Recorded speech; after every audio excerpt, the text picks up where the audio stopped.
Hello and welcome to another video in the MAKI Studio training series. In today's video, we're going to show more in depth on controlling and organizing your PTZ cameras for your production.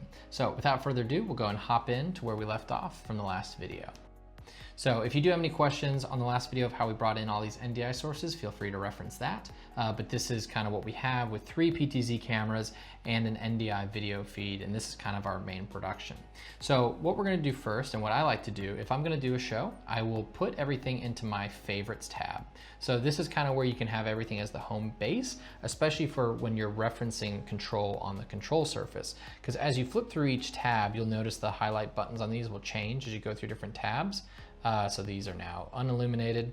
But if you want to make sure everything's where you want it to be and be able to organize it, if you press the little heart icon on the bottom right here, I'm just gonna do for 3, 4, there we go. Now, if you do that and flip up to the favorites tab, these are now all in a place where you can organize these. So I have my video player on preview 3. If I click that, that's good to go. And then what you can do actually is if I want to move these around, let's say I want my video player to be on number 4, you can just press and hold and then move this to number 4. And then now it'll instantly switch it to line up on your control surface. So now if I want that to be in my program, I would just hit number 4 and now the buttons are aligned. So this is probably the best way that you can use to organize your production. So when you're ready to go, this is the page that you'll live on for the most part.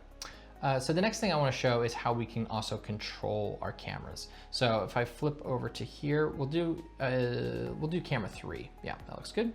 So if I have camera 3 here, what you can do is you can press and hold on the camera you want to control and then go into this PTZ control page. Now you can flip through the different cameras here at the top ribbon, but so now we're controlling camera 3. So you can do things like zoom in and out with this little zoom rocker right here. And then you can do white balance, you can do the focus slide as well. And then you can even like pan over nice and slow. And this is a great way to just do quick moves. Now, what's great is you can also do presets on this. So if that's my first one, I'll just press and hold, let's say number 3. And then if I had a previous preset on number 2, if you click it, it'll go back to that previous preset and then back to 3. So it's really easy to just fire presets if you're in a pinch, or if you don't have a separate person operating the camera. Now we do recommend you can have something like a BirdDog KBD sitting to the side, and then you can use that in conjunction with this. But if you need to do any settings on MAKI Studio right here, you can do that through NDI camera PTZ control.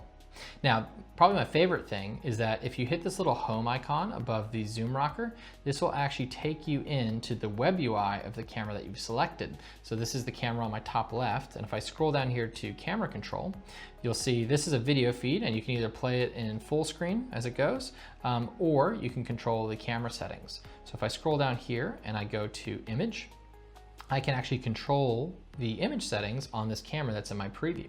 So if I wanted to make it brighter, for instance, I can slide that up. Now it's very bright. I can increase the contrast, and you can always come down here and then just do an image settings reset to flip it back to where it was.